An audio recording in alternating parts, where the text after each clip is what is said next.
بسم اللہ الرحمن الرحیم۔ ناظرین کرام السلام علیکم ورحمۃ اللہ وبرکاتہ۔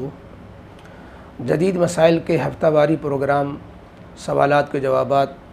گزشتہ اتوار میں ریکارڈ ہوئے، لیکن کسی تکنیکی خرابی کی وجہ سے جدید مسائل چینل میں آپ کو نشر نہیں کیے جا سکے وہ سوالات، اور پھر اس ہفتے کے سوالات جمع ہو گئے، تو یہی طے پایا کہ ہم اس ہفتے کے سوال جواب کو آج آپ کے سامنے پیش کر دیں، اور کل اتوار میں انشاءاللہ جو سوال جواب آنے چاہیے وہ بھی آئیں گے، تو ہم گزشتہ اتوار کی تلافی کرتے ہوئے وہ سوال جواب آپ کے سامنے پیش کر رہے ہیں۔ سوال ہے، فرحان کانپور سے پوچھتے ہیں،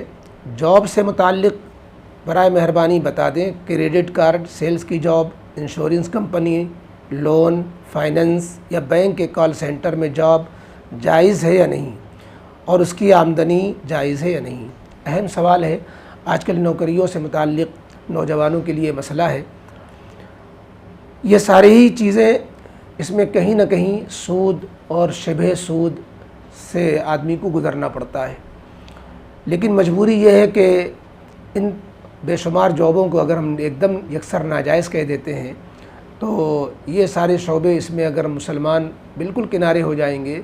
تو ہمارا کوئی بھی کاروبار، ہماری کوئی بھی بزنس اور بہت سے چھوٹے موٹے لین دین بھی اب ان سے ہی واسطہ پڑتا رہتا ہے، اور ہمارا کوئی بندہ، کوئی آدمی اگر ان لائنوں میں نہ ہو، تجربہ نہ ہو اور اس کی مہارت نہ ہو یا اس میں شعبے میں نہ ہو، تو مسلمانوں کو بڑی دشواریاں پیش آتی ہیں۔ یہ سب پیچیدہ جو ہے صورتیں ہیں، جس کی وجہ سے علماء نے اس پر غور کر کے یوں کہا ہے کہ اگر کسی کو کوئی اچھی اور جائز جاب نہیں مل رہی ہے تو بدرجہ مجبوری اسی نیت کے ساتھ کہ ہم اس میں مسلمانوں کی رہنمائی کریں گے اور اس میں ان کی مدد کریں گے، اور اس لائن سے جو ضروریات ہیں وہ مسلمانوں کی پوری ہوں گی، اس لیے اس شعبے میں جاب کر لے، اور کوشش یہی کرتا رہے کہ جب کوئی جائز اور اچھی جاب ملے گی ہم اس کو چھوڑ کر اس میں جو ہے جوائنٹ کر لیں گے اور اس کو چھوڑ دیں گے۔ تو خلاصہ یہ ہے کہ بادل ناخواستہ ان چیزوں میں ملازمت کی جا سکتی ہے، اور کوشش یہ کرنی چاہیے کہ کچھ رقم جو ہے اس نیت کے ساتھ کہ جو ناجائز کام میں ملوث ہونا پڑ رہا ہے اس کو ہم صدقے کے ذریعے سے اس کی جو ہے چیزوں کو، گناہ کو دور کر دیں، کم سے کم کر دیں، تو اس نیت سے کچھ صدقہ کرتے رہیں اور جاب جوائن کر لیں، اور جب کوئی اچھی جاب آ جائے جائز جو بے غبار ہو تو اس کو چھوڑ کر اس میں کر لیں، اور استغفار بھی کرتے رہیں۔ جہاں تک آمدنی جائز ہونے کی بھی ہے تو چونکہ جاب ہی ناجائز ہے تو اس کی آمدنی بھی ناجائز ہی ہوتی ہے، لیکن بدرجہ مجبوری اگر کی جائے گی تو انشاءاللہ آمدنی بھی جو ہے کراہت تک رہے گی لیکن جائز رہے گی، اور بوقت مجبوری، بدرجہ مجبوری اس کی گنجائش رہے گی۔ اگلا سوال ذوالفقار احمد صاحب، پورنیہ بہار، کہتے ہیں، السلام علیکم حضرت، لوگ حرام و حلال کی پرواہ نہیں کرتے، ایسے حالات میں ہم جن کو جانتے ہیں کہ یہ شخص حرام کمائی سے اپنے اور اپنے اہل خانہ کی پرورش کرتا ہے، یا بہت سے لوگ بہنوں کی وراثت میں حصہ نہیں دیتے ہیں، ایسی صورت میں ان کے یہاں جانے میں جھجک محسوس کرتا ہوں، صرف اللہ کی رضا کے لیے وہاں جانا پسند نہیں کرتا ہوں، اس لیے کہ کہیں وہ شخص مجھے کھانے یا پینے کی فرمائش نہ کر دیں، ایسی صورت میں کیا کریں؟ ہاں، یہ مسئلہ تو جیسا کہ ابھی عرض کیا گیا پہلے سوال میں، حرام و حلال کی اب لوگ پرواہ نہیں کر رہے ہیں، اور بس کوشش یہ ہوتی کہیں سے بھی مال آنا چاہیے، تو جبکہ اسلام میں حرام و حلال کی بڑی اہمیت ہے،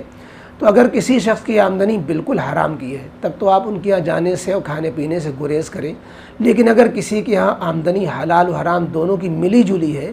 اور اکثر آمدنی حلال کی ہے، مثلا کچھ جو ہے جاب بھی ہے، ملازمت بھی ہے، اور بزنس بھی ہے، زمین کی خریداری وغیرہ کی ہے، کھیتی بھی ہے، اور کچھ ناجائز آمدنی بھی انہوں نے کر رکھی ہے، تو جن کی آمدنی جائز زیادہ ہے تو ان کے یہاں کھانے پینے میں پھر حرج نہیں ہے، اور جن کی آمدنی بالکل حرام کی ہے ان کے یہاں سے پرہیز کرنا ہے، اور اگر دونوں برابر ہے تو حتی الامکان بچنے کی کوشش کریں، استعمال کر لیں تو احتیاطاً جو ہے کچھ رقم صدقہ بھی کر دیں جتنا استعمال میں آ گئی ہے، تاکہ اس کے وبال سے محفوظ رہیں۔ باقی یہ سمجھنا کہ چونکہ میں تقوی والا ہوں اس لیے میں پرہیز کر رہا ہوں، اس میں بھی کہیں نفس کا چور چھپا ہوا نہ ہو، اپنے اوپر نگاہ رکھنی چاہیے، ایسا نہ ہو کہ ہم اپنے کو اچھا سمجھیں اور دوسرے کو حقیر سمجھیں، یہ خیال نہ آنے پائے نہ کھانے کے جذبے میں، بلکہ یہی خیال رہے کہ ہم گنہگار ہیں، ہم بچ نہیں پا رہے ہیں، چھوٹے ہیں، ایسا نہ ہو کہ ہم حرام کی وبال میں پڑیں۔ باقی اللہ تعالیٰ کس کے ساتھ کیا معاملہ کرنے والا ہے، اس کی وجہ سے کسی کی حرام آمدنی والے کو حقیر سمجھنا جائز نہیں ہو جاتا، کب کس کو اللہ توبہ کی توفیق دے۔ بہرحال اگلا سوال ہے بلال خان، کہتے ہیں ایک سوال تھا، جیسے پتنگ کٹ کر چھت پر آ جاتی ہے تو اکثر لوگ اسے رکھ لیتے ہیں، خود اڑاتے ہیں، کیا یہ جائز ہے؟ بھائی پتنگ خرید کر جب اڑانا جائز نہیں تو کٹی پتنگ کو آپ لوٹ کر کے یا گھر میں یوں ہی آ گئی اس کو اڑانا کیسے جائز ہوگا؟ بہرحال اس کو اڑانا کسی طرح جائز نہیں ہے۔ آپ کے یہاں جو پتنگ آ گئی ہے اس لوگوں کا رکھ لینا، اس کو اڑانا، پتنگ اڑانا تو کسی صورت سے جائز نہیں۔ اگر شرط لگا کر اڑاتے ہیں تو ایک دم ناجائز ہے، اور اگر بغیر ہار جیت کے شرط کی یوں ہی لگاتے ہیں تو لہو لعب ہے، خام خواہ کے جو لایانی عمل ہے، اور اس میں کتنے نقصانات ہو جاتے ہیں، بچے کتنے برباد ہوتے ہیں، اور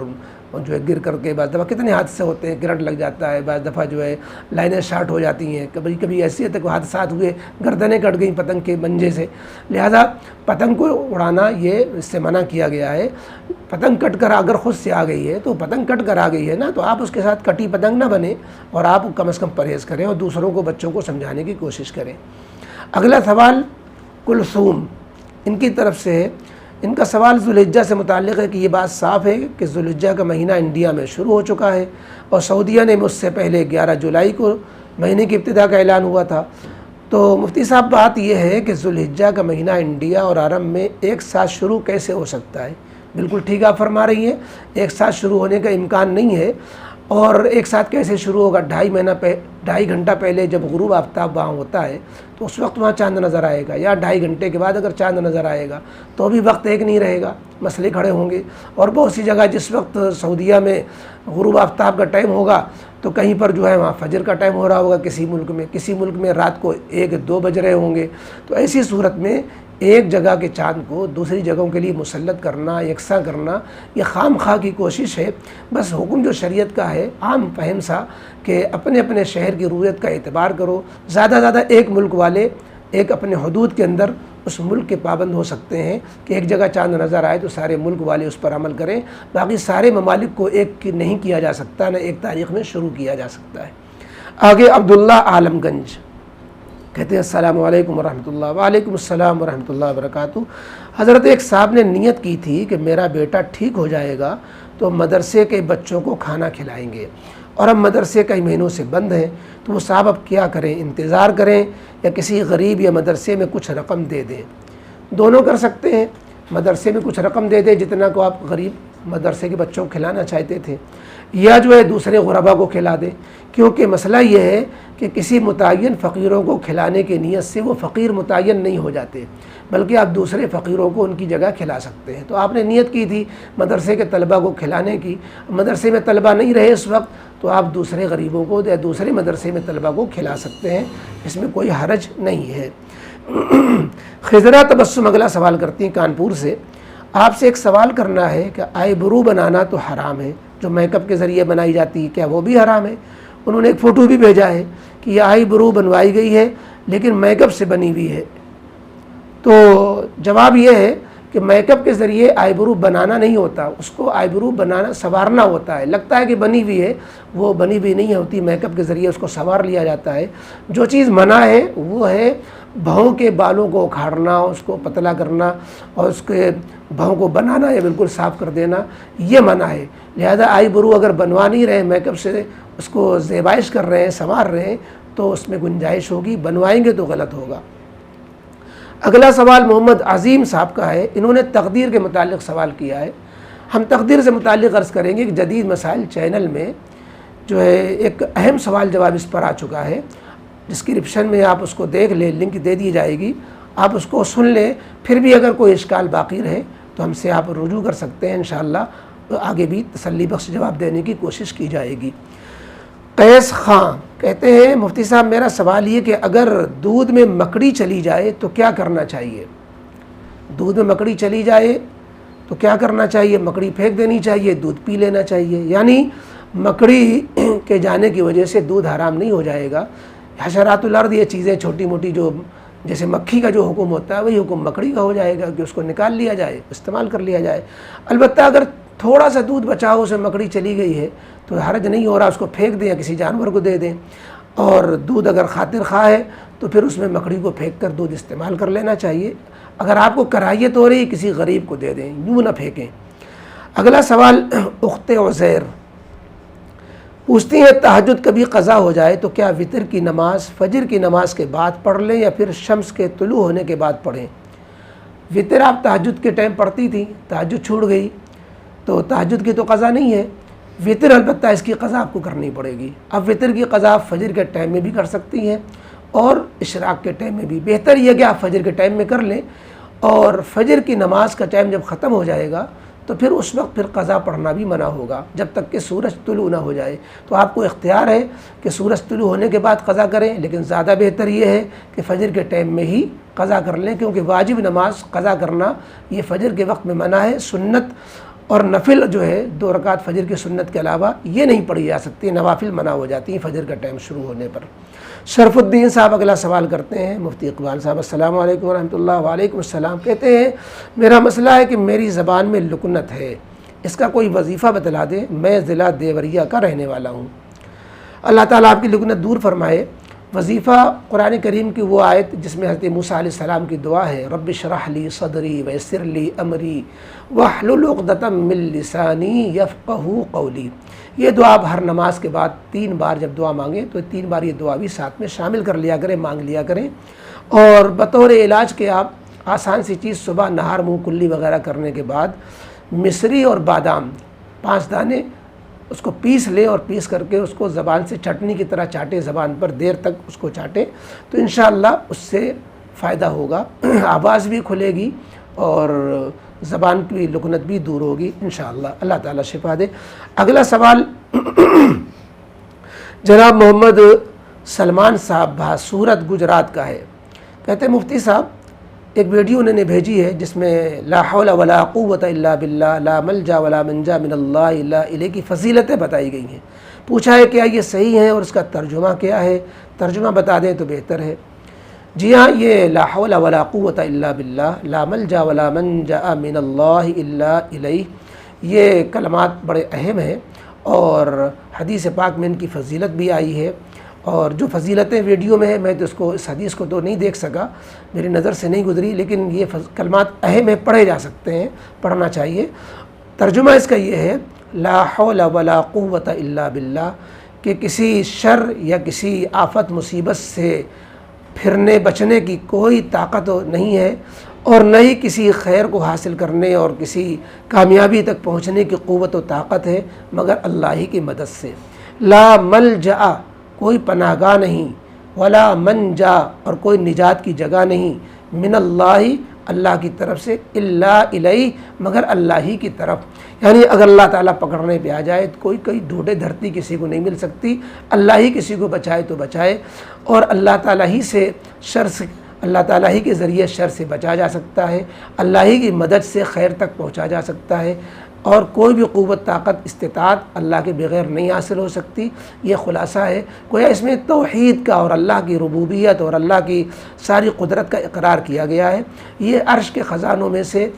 ایک خزانہ ہے جو امت کو دیا گیا ہے۔ لا حول ولا قوت الا باللہ العلی العظیم اس کا بھی ورد کر سکتے ہیں، صرف لا حول ولا قوت الا باللہ اس کا بھی ورد کر سکتے ہیں، اور لا ملجا ولا منجا من اللہ الا الیہ اس طرح بھی لا حول ولا قوت الا باللہ کے بعد بڑھا کر ورد کر سکتے ہیں، اور یہ سب طرح اپنے ترجمہ معنی کے اعتبار سے درست ہے، اور بعض کلمات کی حدیث پاک سے فضیلتیں بھی ثابت ہیں، لہذا عمل کرنے میں کوئی حرج نہیں۔ اگلا سوال ثنا اسحاق صاحب کا ہے۔ کہتی ہیں ہماری جانکاری میں جو فجر کا ٹائم شروع لکھا ہوتا ہے اس وقت اذان نہیں ہوئی ہوتی ہے، تو کیا ہم جانکاری کے حساب سے بنا اذان ہوئے نماز پڑھ سکتے ہیں؟ جی ہاں، یہ اذان کی نماز با جماعت کے لیے ہوتی ہے، فرض نمازوں کے لیے جماعت کے ساتھ نماز پڑھنے کے لیے ہوتی ہے، لہذا مردوں کے لیے تو اذان کا انتظار کرنا مسنون ہے، باقی خواتین کے لیے ٹائم ہو جانا کافی ہے۔ فجر کا ٹائم اگر یقین سے آپ کی جنتری اور آپ کی معلومات میں صحیح ہو چکا ہے تو آپ نماز پڑھ سکتی ہیں، اذان کا انتظار کرنا آپ کے لیے ضروری نہیں ہے، خواتین کے لیے ضروری نہیں ہے۔ اگلا سوال انہی کا ہے کہ ہم نے بڑوں سے سنا ہے کہ قرآن پاک پڑھنے سے پہلے سورہ فاتحہ ضرور پڑھیں، تو اگر قرآن پاک پڑھنے کے بیچ میں بات کر لی تو کیا دوبارہ سورہ فاتحہ پڑھیں یا بسم اللہ پڑھ کر شروع کر سکتے ہیں؟ مہربانی کر کے ہمیں بتائیے۔ قرآن پاک پڑھنے سے پہلے سورہ فاتحہ پڑھنا ضروری ہے، یہ بات صحیح نہیں ہے، اور قرآن پاک پڑھنے کے بیچ میں اگر بات کر لی ہے سورہ فاتحہ پھر پڑھیں، یہ بھی غلط ہے، یعنی یہ بھی ضروری نہیں ہے۔ اصل میں سورہ فاتحہ پڑھنا تو قراءت سے پہلے یعنی سورت سے پہلے نماز میں ضروری ہوتا ہے۔ خارج نماز میں جو تلاوت ہے اس میں آپ اپنی تلاوت جو روزانہ روزمرہ کر رہی ہیں، جہاں تک تلاوت آپ نے کی اگلی تلاوت آپ وہاں سے کریں، اس میں اس سے پہلے سورہ فاتحہ کو ملانا یہ کوئی ضروری نہیں ہے۔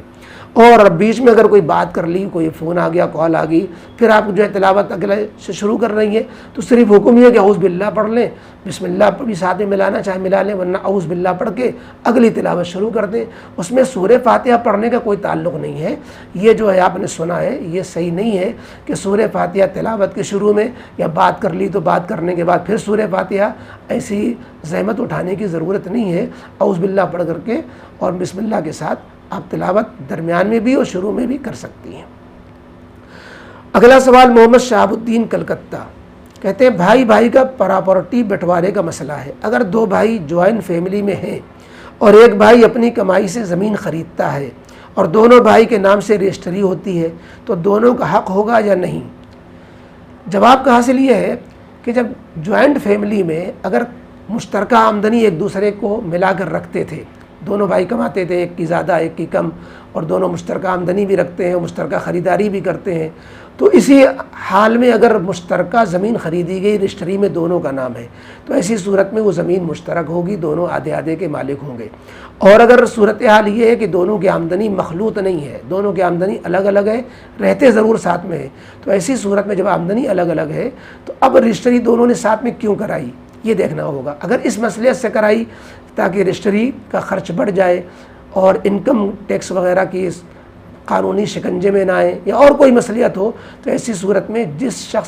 جس بھائی کی آمدنی سے وہ زمین خریدی گئی ہے اور اس نے اپنا ہی مالک بنانے کی نیت سے خریدی ہے، بھائی کو مالک بنانا مقصود اس کا نہیں ہے، تو ایسی صورت میں یہ زمین مشترک نہیں ہوگی، ایک ہی کی ہوگی جس کا پیسہ ہے۔ لیکن ایسی صورت میں اگر دوسرا بھائی دعویٰ کرے گا تو چونکہ قانونی داؤ پیچ کے اعتبار سے بھائی کے پاس کوئی دلیل نہیں رہ جائے گی، اس لیے جب ایسا نوبت آ جائے تو ایسا کرنا چاہیے کہ پہلے ہی سے لکھا پڑھی میں یا گواہ بنا کر کے وضاحت کر لینی چاہیے کہ اگرچہ رجسٹری دو کے نام ہے لیکن یہ زمین ایک ہی کی ہے، دو کی نہیں ہے، تو اس سے آئندہ کے جھگڑوں سے بچیں گے، ورنہ پریشانیاں کھڑی ہوتی ہیں۔ معاملات میں جب ابہام ہوتا ہے تو آگے مسائل پیدا ہوتے ہیں۔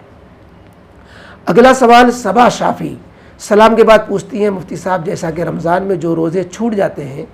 ان کی قضا جو شوال کے 6 روزے ہوتے ہیں اس میں ہو جاتی ہے، پوچھا ہے، اور جو نفل روزے رکھتے ہیں اس سے قضا روزے مکمل ہو جاتے ہیں؟ نہیں، شوال کے جو 6 روزے نفل کے طور پر رکھے جاتے ہیں وہ نفل ہوتے ہیں، جو روزے رمضان کے چھوٹے ہوئے وہ واجب ہوتے ہیں۔ مسئلہ یہ ہے کہ نفل اور واجب دونوں روزوں کی نیت ایک روزے میں نہیں ہو سکتی۔ نفل میں دوسرے نفل روزے کی نیت تو شامل ہو سکتی ہے کہ آپ نے جو ہے شکرانے کی بھی نیت کر لی اور جو ہے شہید والا روزہ نفل تھا وہ بھی نیت کر لی، 2 نفل نیت ہو جائے، 3 نفل کی نیت ہو جائے، یہ تو ایک روزے میں ہو سکتا ہے۔ لیکن ایک واجب روزے کی نیت، ایک نفل روزے کی نیت، یہ دونوں ایک ہی روزے میں کریں یہ صحیح نہیں ہوگا۔ اس لیے جو روزے آپ کے رمضان کے چھوٹ گئے تھے اسے رکھنا ہے تو شہید کے روزے الگ سے رکھنا ہوں گے۔ شہید کے روزے آپ رکھتی ہیں نفل کی نیت سے تو اس میں واجب کی نیت نہیں کر سکتی ہیں۔ اگلا سوال فاروق مدنی صاحب کمنٹ پہ پوچھا ہے کیا فون پر نکاح جائز ہے جبکہ دونوں طرف گواہ ہوں اسپیکر کے ذریعے سے؟ جواب یہ ہے کہ فون پر نکاح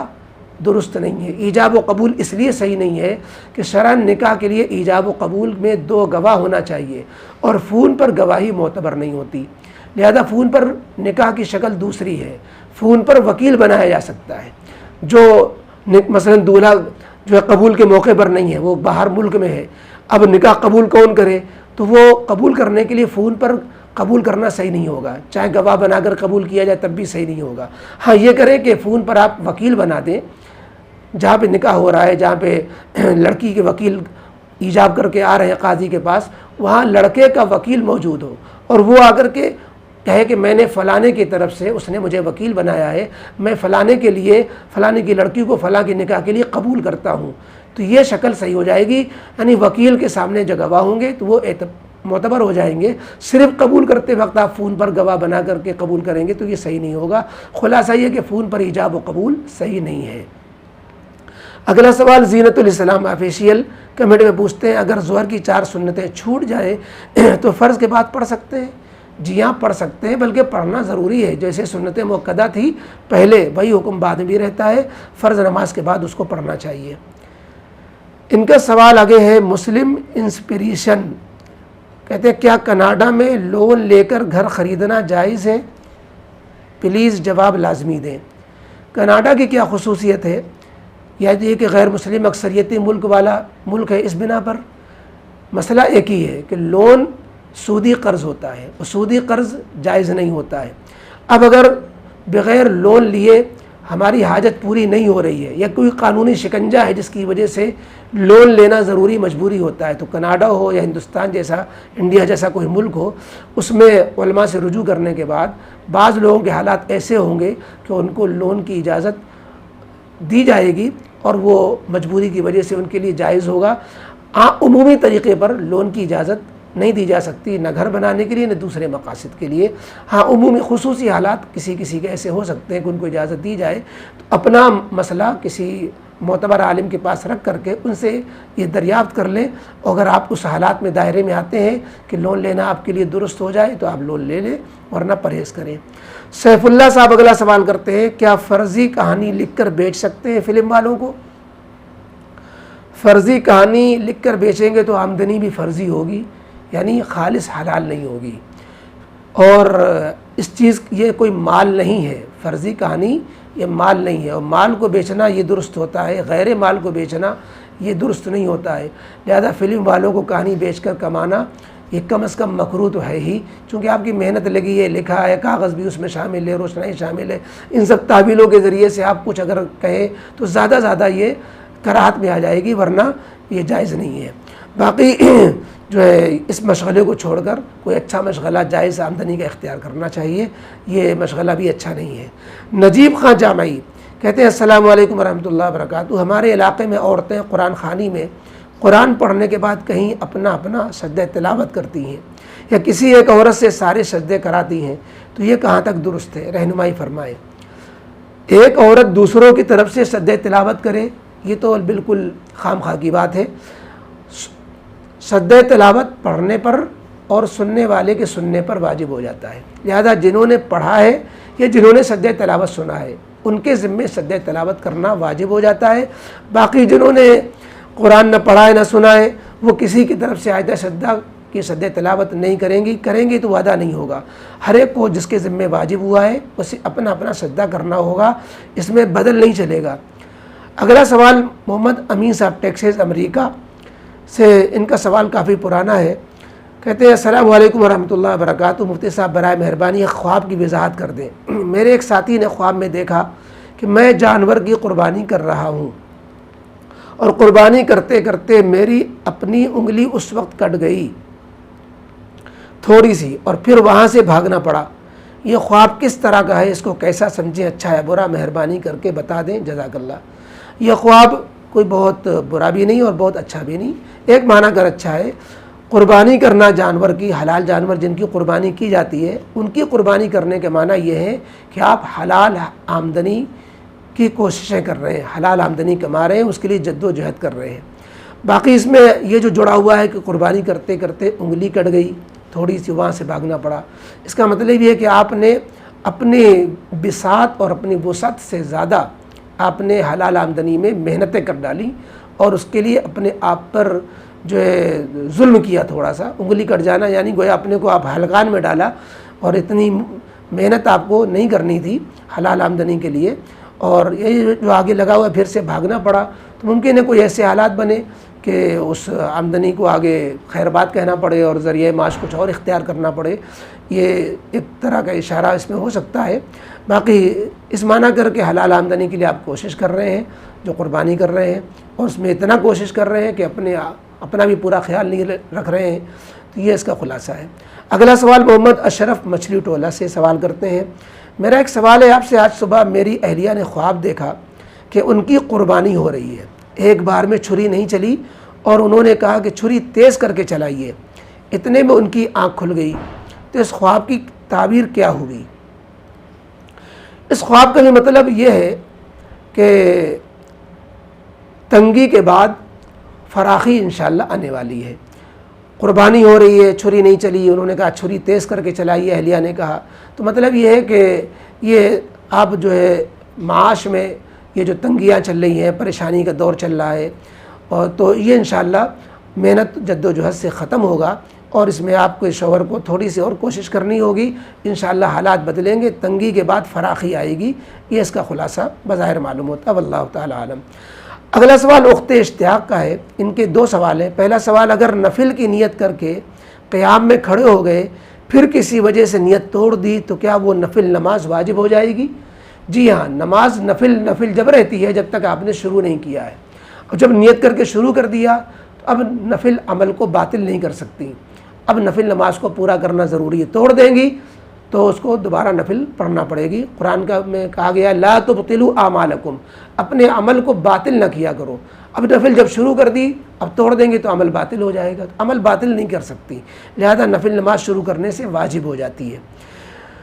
دوسرا سوال، اگر کوئی سورت یاد کرے تو اسے نمازوں میں پڑھ لے، پھر اگر بھول جائے تو کیا اس آیت کو چھوڑ کر آگے والی آیت پڑھ سکتے ہیں؟ جواب یہ ہے کہ اگر 3 آیتیں آپ کی نماز میں پوری ہو گئی تھیں کسی بھی صورت سے کسی بھی جگہ سے، تو اب آپ کو رکوع کر دینا چاہیے، آیت چھوڑ کر کے پھر اگلے سے پڑھنے کی ضرورت نہیں ہے۔ لیکن اگر جو ہے 3 آیتیں پوری نہیں ہوئی تھیں، درمیان میں کوئی آیت بھول رہی ہے، تو آگے والی آیت ملا کر 3 آیتیں پوری کر لیں، یعنی آگے بڑھ جائیں اور آگے سے پڑھنا شروع کر دیں، 3 آیتیں پوری ہو جائیں گی، پھر رکوع کر لیں تو اس میں پھر نماز آپ کی ہو جائے گی۔ کم از کم 3 آیتیں پڑھنا واجب ہے، اگر کوئی آیت یاد نہیں آ رہی ہے، 2 آیتیں، ایک آیت ہی صرف ہوئیں اور رکوع کر دیا آپ نے، کہیں سے پڑھنے میں سمجھ میں نہیں آ رہا تھا، تو آگے سجدے سہو آپ کو کرنا پڑ جائے گا، ورنہ سجدے سہو کی بھی ضرورت نہیں ہے۔ الحمدللہ یہ آپ کے سوالات کے جوابات مکمل ہوئے، اللہ اب ہمیں اجازت دیجیے، ہم آپ کے شکر گزار ہیں کہ آپ نے ہمارے جدید مسائل چینل کے ذریعے سوال جواب کے مجلس سے استفادہ کیا، اللہ کرے آپ ایسے ہی استفادے کا ہمیں موقع دیں اور ہم آپ کی خدمت کرتے رہیں۔ السلام علیکم ورحمۃ اللہ۔